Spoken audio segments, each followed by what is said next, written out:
negotiators through the AMSEN process. So we support the AMSEN process in organizing meetings of the negotiators. We will be in Germany in 2 weeks' time, where the negotiators are going to be meeting, and we are bringing agricultural experts so that they participate in these meetings. As you might know, most of the negotiators come from the Environment Ministry. They are not necessarily agricultural experts, and so their appreciation of the details of the agricultural issues might not be at its best. So bringing the agricultural experts to sit with them and agree on the key issues that should not be let to fall through the cracks in the course of the negotiation is critical. We are also working with ECOWAS, with COMESA, who have been doing quite a good job in bringing the experts from their regions to discuss the agricultural,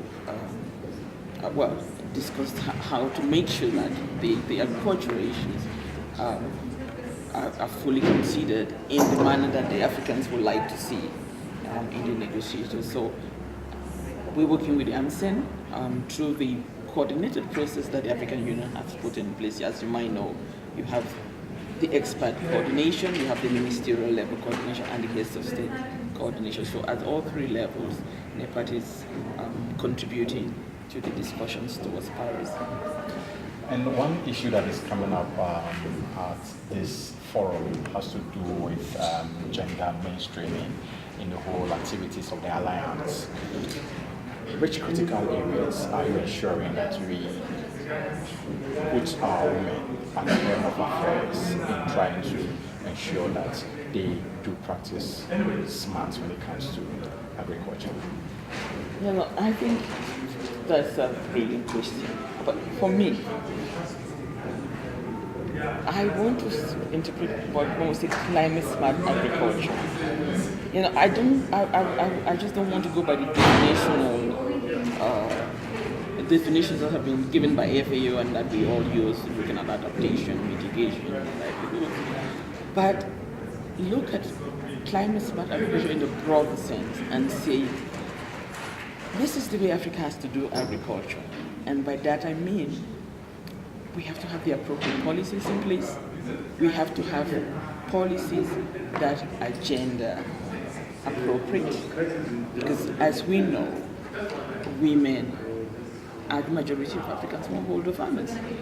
So whether you bring technologies and financing and inputs, but you don't take into consideration the application of these things with regard to women, then for me that's not smart.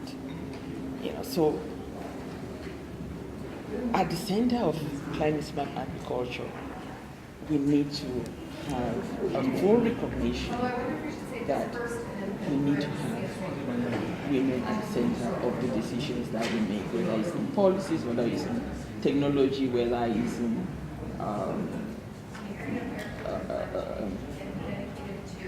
policy participation. We have to have women fully at the center of these decision-making processes. Thank you very much. But this is my last question, actually. It has to do with indigenous knowledge being integrated into whatever modern technologies may be available. I think this has been very loud here.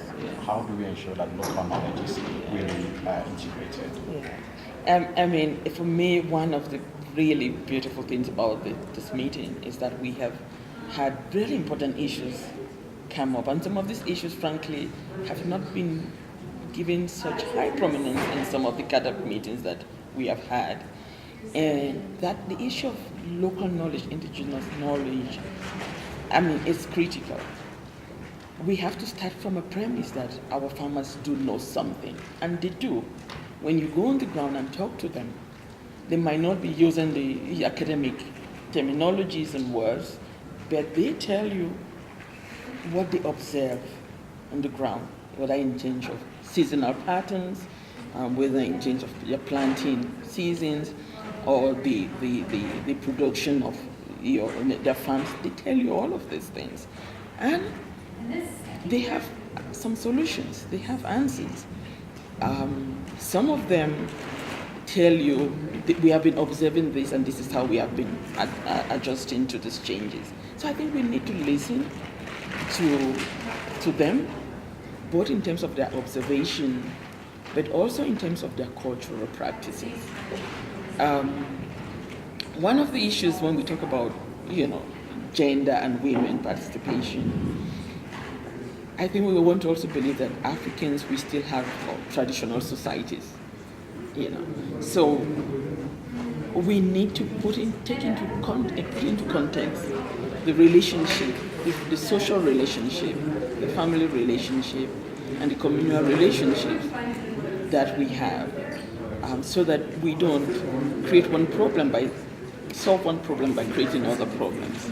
No. So I think we need to, as it has come out from this meeting, try and also just mark and document our traditional farming practices and see, how some of them, if necessary, can be enhanced, with modern technologies, modern knowledge. But I think we need to start by recognizing that our farmers do have knowledge, and useful knowledge for that matter, that we need to take into consideration. We cannot, as experts, sit in our offices and think of all the solutions.